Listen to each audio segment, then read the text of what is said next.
तो हम सभी का बेसब्री से इंतजार था कि सर हमारा एग्जाम डेट कब आएगी। यानी मेरे दोस्तों क्लास 11 का पूरी तरह से एग्जाम डेट भी आ चुकी है और आप लोगों का एग्जाम शेड्यूल यानी एग्जाम रूटीन जिसे हम लोग कहते हैं वो भी पूरी तरह से आ चुकी है। और आज हम लोग बात करने वाले हैं कि सर हमारा एग्जाम तो 6 मार्च से शुरू हो रही है, लेकिन अभी तक मैं कुछ भी पढ़ाई नहीं किया हूं। तो मेरे शेरों शेरनियों डरने की कोई आवश्यकता नहीं है। सबसे पहले आप अभी अपने मोबाइल ऐप पे मोबाइल को प्ले स्टोर से अभी सर्च करना है मिसाइल क्लासेस के एप्लीकेशन को। अब जैसे मिसाइल क्लासेस के ऐप को डाउनलोड करेंगे प्ले स्टोर से तो मेरे दोस्तों आपके सामने इस तरह से कोर्सेस आएगी जिसमें से आपका नजर दौड़ना चाहिए क्लास 11 आवर्स फाउंडेशन बैच या स्पेशल बैच। अगर आप इस कोर्स को ज्वाइन करना चाहते हैं तो ये हमारे साथ क्लासेस भी कर सकते हैं, इंपॉर्टेंट क्वेश्चन नोट्स वगैरह सारा चीज यहाँ पे मिलेगी। और अगर आप चाहते हैं कि नहीं सर मुझे सिर्फ ऑनलाइन टेस्ट सीरीज लगाना है तो आप यहाँ पे आके सिर्फ ऑनलाइन टेस्ट सीरीज लगा सकते हैं। और ये ऑनलाइन टेस्ट सीरीज जबरदस्त तरीके से बनाया गया है, ठीक ना। तो आप लोग जल्दी से जाएं, कोई भी दिक्कत होगी डिस्क्रिप्शन बॉक्स में व्हाट्सएप नंबर दिया गया है, उस व्हाट्सएप नंबर पे आप लोग हमारे टीम के साथ चैटिंग में बातचीत कर सकते हैं। तो परीक्षा पैटर्न की बात करूं मेरे दोस्तों, सबसे पहले हम लोग बात करते हैं इस तरह से आप लोग का परीक्षा रूटीन, जिस तरह से हम लोग का अभी क्लास 9 का भी हम लोग देख रहे हैं इसी तरह से मेरे दोस्तों आप लोग का एग्जाम में एग्जाम रूटीन इसी तरह से दिया गया है जो अभी हम लोग चर्चा करने वाले। लेकिन मेरे सर न्यूज सबसे इंपॉर्टेंट बात आती है सर वो हमारा पास मार्क्स को लेकर क्या बदलाव किया गया है। मेरे भाई आप सभी को पता है कि क्लास 9 और क्लास 12 में बहुत कम बंदा फेल होते हैं, लेकिन मेरे दोस्तों यकीन नहीं मारेंगे कि बंदा कौन सा फेल होता है। अब सभी को पता है कि सर हमारा टोटल मार्क्स का एग्जाम 50 मार्क्स का होता है, जिसमें से हमारा इंटरनल एग्जाम होती है सर 10 मार्क्स का और हमारा एक्सटर्नल एग्जाम होता है सर हमारा कितना 40 मार्क्स का। और मेरे शेर क्या सर हमें दोनों मिला करके 40 में और 50 में 33% लाना है, यानी 33% का बात अगर मैं करूं तो लगभग मेरे दोस्तों 17 मार्क्स लाना है, या मेरे दोस्तों अलग अलग से 33% लाना है। तो जैकबोर्ड ने यह बहुत बड़ा डिसीजन लिया है आप लोगों के लिए जो आप सभी को सुनना चाहिए। मेरे दोस्तों याद रखेगा 10 का 33% करेंगे, 10 का 33% करेंगे और 40 का भी हम लोग 33% करेंगे। और जो डाटा हमारे पास आएगी उसी डाटा के अकॉर्डिंग हम सभी को पास करना है, अन्यथा आप फेल हो जाएंगे। जैसे एग्जांपल देखिए मेरे भाई, अगर इसकी बात करूं तो लगभग आपको इसमें 4 नंबर लाना जरूरी है। याद रखिएगा, जरूरी में लिख देता हूं, जरूरी याद रखना है आपको 10 में से 4 नंबर कंपलसरी है कि आपको लाना है। अगर आप बाय द वे अगर आप 3 नंबर लाए हैं और 40 में आप 40 मार्क्स लाए हैं तो फेल है भाई। आप बोलेंगे सर 40 मार्क्स और 3 मार्क्स 43 मार्क्स हो रही है, लेकिन आप फेल है। याद रखना दोनों कंडीशन में पास करना अनिवार्य है। दूसरा अगर मैं बात करूं तो इसमें आप लोगों को 40% की मैं बात करूं 20 दूनी 40 20 25 100, इसको काटेंगे तो मान के चलिए 7 दूनी 14, यानी मेरे दोस्त यहाँ पे आप लोगों को 14 मार्क्स लाना कंपलसरी है। यानी यहाँ पे आप लोगों का 10 में से 4 नंबर लाना है, पहला कंडीशन। दूसरा कंडीशन कि 40 में से 14 को क्वेश्चन आपको हर हाल में सही करना है एक्सटर्नल एग्जाम में, अन्यथा आप फेल हो जाएंगे। आप सोचेंगे कि सर यहाँ पे हम लाते हैं 20 नंबर और यहाँ से लाते हैं सर हम 5 नंबर, तो क्या हम पास हो जाएंगे? नहीं भाई, आप फेल हो गए।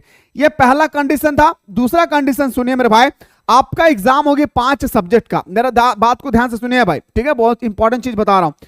आपका एग्जाम होगा 5 सब्जेक्ट का। जो भी स्टूडेंट्स ने एडिशनल सब्जेक्ट में कुछ लेकर रखा है तो उनका एग्जाम नहीं होगा एडिशनल सब्जेक्ट का, पहला। दूसरी बात याद रखिएगा 5 में से आप एक सब्जेक्ट में अगर आप फेल हो जाते हैं तो चलेगा।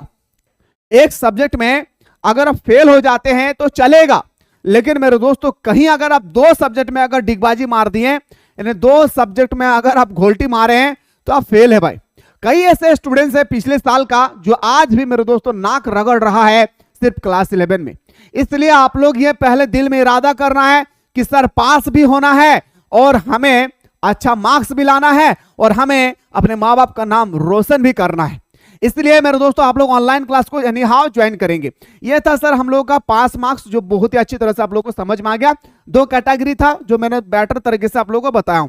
अब आइए सर जैकबोर्ड ने जारी किया आप लोगों के लिए एग्जाम रूटीन। सुनिए भाई, क्लास 11 का, क्लास 9 का, क्लास 8 का। अगर मैं बात करूं क्लास 8 का तो 28 जनवरी से क्लास 8 का परीक्षा है, 29 जनवरी से 9वीं की परीक्षा है। 29 जनवरी में हमारा होगा कक्षा 9वीं की परीक्षा, यानी 8 का और 9 का परीक्षा लगभग सामने है भाई। हमारा क्या होगी 28 और 29 दोनों सेम ही है। है ना। 28 जनवरी को हमारा एक ही दिन में क्लास 8 का पूरा परीक्षा समाप्त, 2 दिन में परीक्षा 9 का समाप्त। चलिए भाई, खेला खत्म। अब आते हैं सर, थोड़ा सा नजर दौड़ाते हैं कि आखिर हमारा क्लास 11 वाले के लिए क्या कह रहा है। तो थोड़ा सा मैं जूम कर दे रहा हूं, देखिए, शेयर कीजिएगा मेरे भाई अपने दोस्तों को, ठीक है। जबरदस्त तरीके से तैयारी करवाऊंगा, इसके लिए बेफिक्र रहिए। 11वीं की बोर्ड परीक्षा 6 मार्च से शुरू, 6 मार्च पक्का ना, चलिए 6 मार्च से 11वीं की बोर्ड परीक्षा मैट्रिक और इंटर की परीक्षा के बाद होगी, बिल्कुल तय है। 11वीं की बोर्ड परीक्षा 6 मार्च से 8 मार्च तक चलेगी, यानी 6 मार्च से 8 मार्च तक। याद रखिएगा मेरे दोस्तों, अभी मैं रूटीन भी बताने वाला हूं, पैसेज बना के रखिए। यानी 6, 7, 8 3 दिन आप लोगों का एग्जाम चलेगी। कितना दिन भाई? 3 दिन आप लोगों का एग्जाम चलेगी। आगे कहता है मेरे भाई कि जैक ने परीक्षा की तिथि घोषित कर दी है। परीक्षा में शामिल होने के लिए 4,05,687 परीक्षार्थी ने आवेदन जमा किया है। इंटर्न वोकेशनल की परीक्षा 5 से 25 तक ली जाएगी। आपसे बोल रहे कि इंटर्न वोकेशनल की परीक्षा, इंटरनल वोकेशनल जो हमारा क्लास 12 वाले हैं उनके लिए है। परीक्षा में शामिल होने के लिए 500 विद्यार्थी ने आवेदन जमा किया है।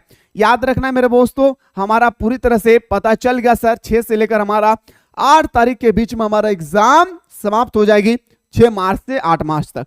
अब बात करते हैं सर, सबसे इंपॉर्टेंट बात यहां पे ये आता है कि सर हमारा एग्जाम रूटीन क्या है। मेरे दोस्तों 6 तारीख, 7 तारीख, 8 तारीख आपका एग्जाम है भाई, ठीक है। 6 तारीख, 7 तारीख और 8 तारीख आपका एग्जाम है, ध्यान से सुनिएगा। 6 तारीख को होगा हमारा एडिशनल सब्जेक्ट, सॉरी भाई, वोकेशनल सब्जेक्ट। वोकेशनल सब्जेक्ट किसे कहते हैं? वोकेशनल भी बोल सकते हैं या कंपलसरी सब्जेक्ट, जिसे हम लोग बोलते हैं भाई हिंदी। जो भी बंदा हिंदी लिए हैं, कोई बंदा इंग्लिश लिए हैं, जो भी बंदा जो भी सब्जेक्ट लिए हैं, कोई उर्दू लिए हैं, खोटा लिए, जो भी लिए हैं, तो 6 तारीख को होगा सर हमारा वोकेशनल सब्जेक्ट, या तो हमारा कंपलसरी सब्जेक्ट हिंदी को और हिंदी इलेक्टिव, इंग्लिश को और इंग्लिश इलेक्टिव। अब मेरे भाई इसी दिन आप लोगों का एग्जाम होगा इलेक्टिव लैंग्वेज का, यानी हमारा याद रखना है 6 तारीख को ही हमारा एग्जाम होगी इलेक्टिव।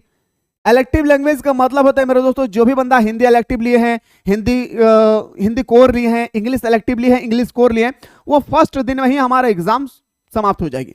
अगर बात करते हैं, चलते हैं सर हमारा 7 तारीख को, तो 7 तारीख को एग्जाम होगा हमारा मेरे दोस्तों, याद रखिएगा 2 सब्जेक्ट का, याद रखना है। और 8 तारीख को होगा हमारा 1 सब्जेक्ट का, ठीक है।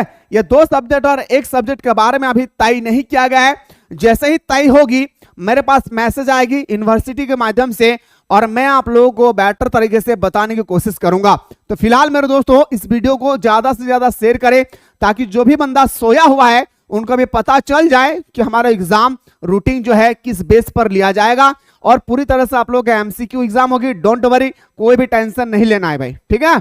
तो चलिए सर, हम लोग अगला वीडियो में वेट करते हैं अगला नोटिफिकेशन के लिए कि 7 तारीख और 8 तारीख को कौन सा एग्जाम होने वाले हैं।